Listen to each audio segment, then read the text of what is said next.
नमस्कार दोस्तों, मेरा नाम है अंकुर और आप देख रहे हैं मेरा चैनल टेक्नो हेल्थ। तो दोस्तों आज हम बात करेंगे राइस ट्यूब के बारे में। राइस ट्यूब, एनजी ट्यूब जो हम बोलते हैं, नेसोगैस्ट्रिक ट्यूब, उससे के बारे में कि वो क्या होती है। It is a tube that is made up of plastic and that we insert through the nose and passes throughout the nasopharynx to esophagus into the abdomen, जो कि हमारे क्या होती है, नाक से डालते हैं हम और नेजोफेरिंक्स से होते हुए एसोफेगस के रास्ते जाती है सीधे कहाँ पर, हमारा स्टमक पे। तो इसका यूज़ क्यों होता है? इसका यूज़ होता है हमारा जो एब्डोमेन में अगर कोई भी हमें गैस्ट्रिक कंटेंट निकालना हो या फिर फीडिंग देने के लिए हम इसका यूज़ कर सकते हैं। अगर किसी ने मेडिसिन ओवरडोज लिया है ओरली और या फिर पॉइजन लिया है तो उस टाइम पे लवाज के लिए हम इसका यूज़ कर सकते हैं। और कोई भी स्मॉल सॉलिड ऑब्जेक्ट हो या फिर फ्लूइड हो, उसको निकालने के लिए हम इसका यूज़ करते हैं। स्टमक को डीकम्प्रेस करने के लिए उसका यूज़ किया जा सकता है। और कोई पेशेंट है अनकॉन्शियस है तो उसको फीडिंग के लिए भी हम यूज़ कर सकते हैं। कोई पेशेंट है जिसका हेड और फेशियल इंजरी है, उस पर हम इसको यूज़ कर सकते हैं। जिसकी हेड एंड नेक सर्जरी हुई है, उस पेशेंट पे हम इसको यूज़ कर सकते हैं। अनकॉन्शियस पेशेंट है, उसको हम यूज़ कर सकते हैं। कोई पेशेंट वेंटिलेटर पे है, मैकेनिकल वेंटिलेशन उसका चल रहा है, उस पेशेंट को फीडिंग के लिए यूज़ कर सकते हैं और या फिर उसके गैस्ट्रिक जूस को बाहर निकालने के लिए कर सकते हैं। कोई पेशेंट है अगर इंटेस्टाइनल ऑब्स्ट्रक्शन का, तो उस पेशेंट को यूज़ कर सकते हैं। उसका इंटेस्टाइन में कोई ब्लॉकेज है, उसके लिए हम इसका यूज़ कर सकते हैं। और कोई पेशेंट जो न्यूरोमस्कुलर इम्पेयरमेंट है जिसमें, तो उसको यूज़ कर सकते हैं। And any other patient who are not able to maintain adequate oral intake, तो इन सभी पेशेंट पे हम लोग एनजी ट्यूब यानी कि राइस ट्यूब का यूज़ कर सकते हैं। तो ट्यूब होती है अलग अलग तरह की। जब ट्यूब इंसर्ट करते हैं तो उसमें कुछ कॉम्प्लिकेशन भी हो जाता है। वो कॉम्प्लिकेशन क्या हो सकते हैं? जैसे कि एपिस्टैक्सिस यानी कि नेजल ब्लीडिंग होने के चांसेस हो जाते हैं इसमें। एस्पिरेशन का भी चांस हो जाता है, कभी कभी पेशेंट एस्पिरेट कर देता है। और इरोजन हो सकता है नेजल कैविटी में या फिर नेजोफेरिंग्स में। तो ये कुछ कॉम्प्लिकेशन होते हैं एनजी ट्यूब इंसर्शन के। तो जब भी हम एनजी ट्यूब इंसर्ट करते हैं तो उसका ध्यान रखना चाहिए कि ये कॉम्प्लिकेशन ना हो।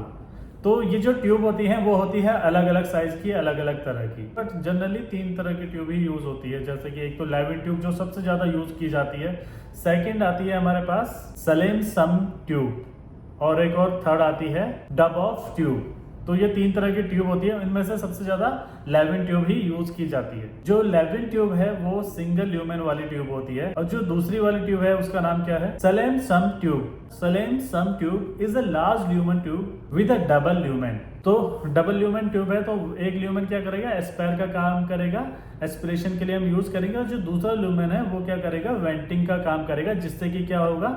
नेगेटिव प्रेशर को कम कर देगा। उससे जो हमारा म्यूकस है वो अधेर नहीं हो पाएगा, चिपकेगा नहीं। ठीक है, तो उसको पेटेंसी मेंटेन रहेगी। फिर थर्ड वाली आती है डब ऑफ एनजी ट्यूब। तो वो क्या होता है? एक स्मॉल बोर वाली ट्यूब होती है, जो कि क्या होती है, उसके जो एंड होता है ना, तो वहां पर होता है थोड़ा सा वेटेड एंड होता है, जिससे कि क्या होता है, जब भी हम उसको इंसर्ट करते हैं तो ग्रेविटी के कारण वो इजीली इंसर्ट हो जाती है।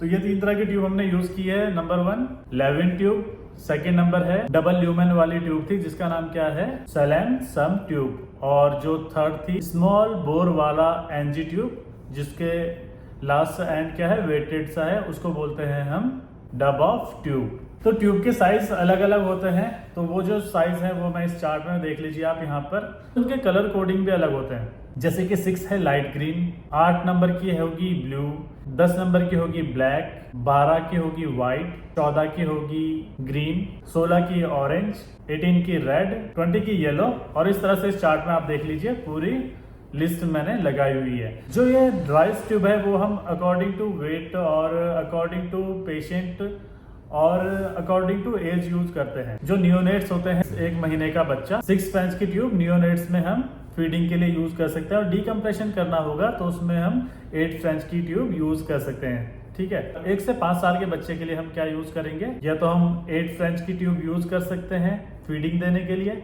और 8 से 10 फ्रेंच की ट्यूब ही हम डीकम्प्रेशन के लिए यूज कर सकते हैं।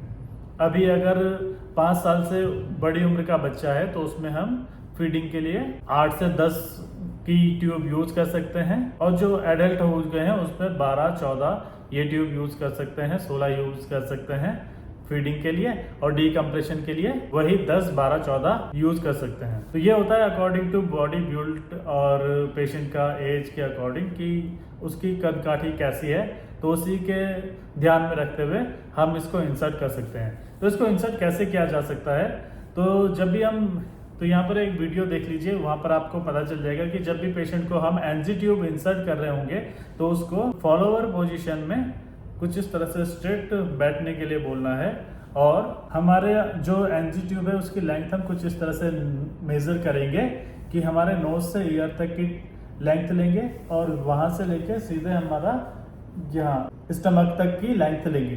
तो ये जो पूरी यहाँ से यहाँ तक इतनी लेंथ है, उसी साइज का हमें एनजी ट्यूब इंसर्ट कर देना है। तो जब भी हम एनजी ट्यूब इंसर्ट कर रहे होते हैं तो पेशेंट को थोड़ा सा पानी दे दीजिए कि आप एक सिप करके उसको घुटते रहें।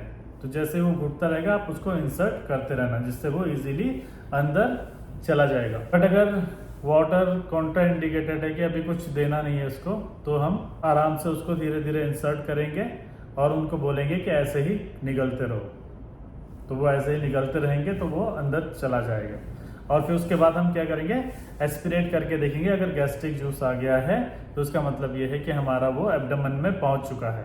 या फिर एक्सरे से भी हम उसकी फाइंडिंग देख सकते हैं कि सही जगह पे प्लेस है या नहीं है।